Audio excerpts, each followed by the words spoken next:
Hi guys, Mrs. Bastelka here.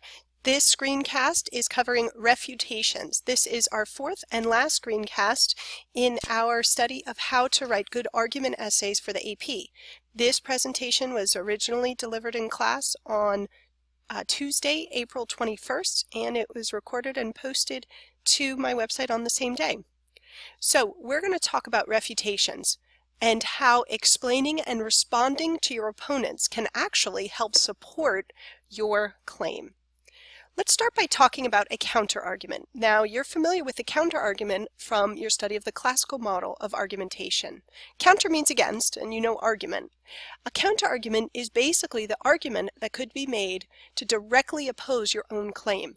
It's bringing up what your critics would say or your opponents.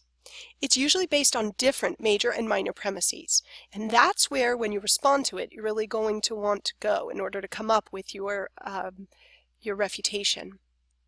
You can present the counter-argument in your essays, in your writing, in your speaking, with phrases such as "one might argue," or "critics claim," or "it might be stated that."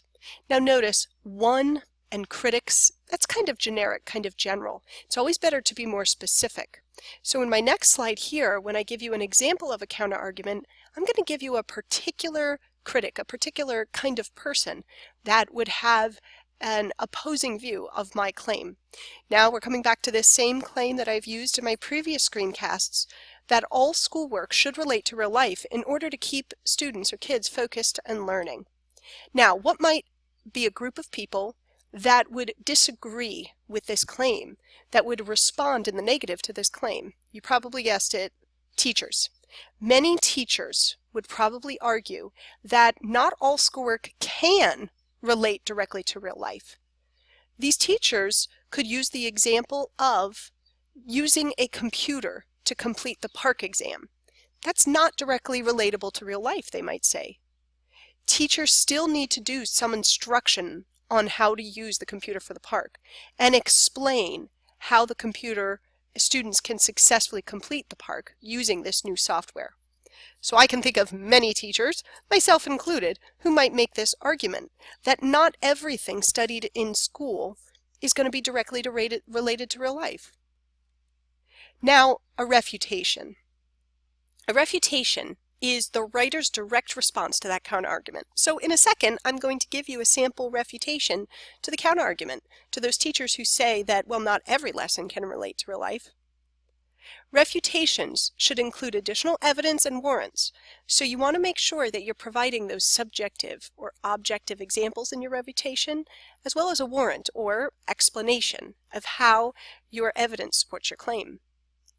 The more explanation, the more warrant provided in your refutation, the more persuasive it will be to your reader. Now, let's go back to that original claim. Remember, all schoolwork should relate to real life to keep kids focused and learning. The counter-argument I just brought up, many teachers might argue that not all schoolwork can relate directly to real life. And the example I used, the evidence I used, was park testing. Now, I apologize for this long paragraph here, but let me break it down for you. A refutation to this counter-argument could include the following ideas. It might seem that not every single lesson is, in fact, applicable to real life, but teachers can attempt to create a connection that might help students outside of school. In the case of the park test, so notice I'm directly addressing this piece of evidence, learning how to use unfamiliar computer software is a skill that students will need in their futures. Anybody who has a job today in customer service, most people have experienced computer programs. If you work at Kmart, if you work at a movie theater, if you work at a restaurant, you have to use new computer software. So when starting a new job, people often must become familiar with a new computer program. Learning how to be adaptable and how to use a new program like the park software is much like this situation. So teachers should take the time to point out these similarities in order to keep students engaged.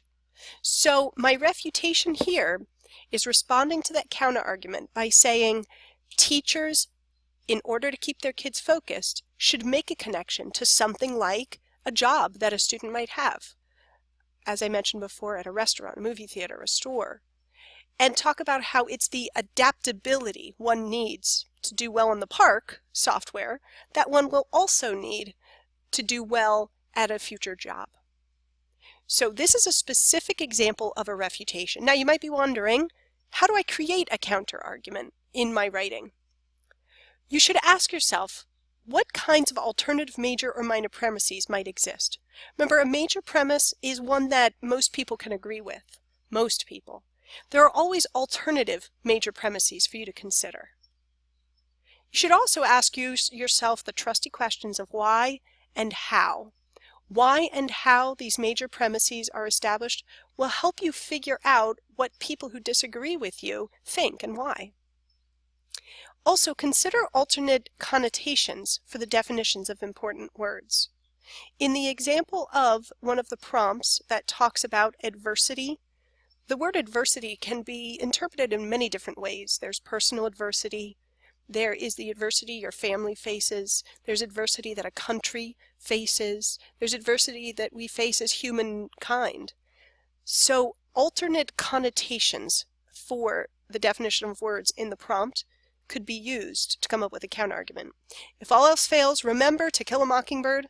Atticus Finch, the great lawyer and father in that novel, said, put yourself in the other person's shoes to try to imagine what it might be like for them to experience what it is they've experienced. In the example of the teachers, for my counterargument, you can put yourself in the place of a teacher who is frustrated because they figure there are just some things that don't relate to real life. So if all else fails, try empathy. Try putting yourself into the position of somebody else. Next, how to create a refutation. Of course, you want to consider the validity, which means truth, the validity of the major or minor premises of the counterargument. Think about the person's reasoning for making the argument they would make, and attack or respond to that major or minor premise. Provide examples or evidence that illustrate why the major and minor premises are less valid. I did that in my refutation when I talked about the different computer programs that people need in their jobs.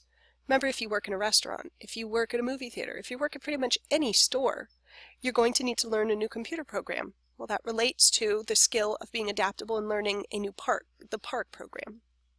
Finally, use gentle language so as not to corrupt your mature tone. Sometimes in a refutation, people have the temptation to be super critical. In the example of the teachers, notice I don't write, "Those idiot teachers think that it's not relatable to real life." Instead, I very gently say, "Some teachers might argue, however, they're mistaken." Use gentle language to create your refutation. Now you can apply this to your argument essays that you are completing for your portfolio. Consider what an opponent would argue against your claim. Brainstorm subjective and/or objective evidence that they might use to support their counter, and address the counterargument with a refutation of your own. Be sure to include your own specific evidence in your response. Thanks so much for viewing this screencast. This will be the last screencast in our preparation for writing good argument essays. Take care.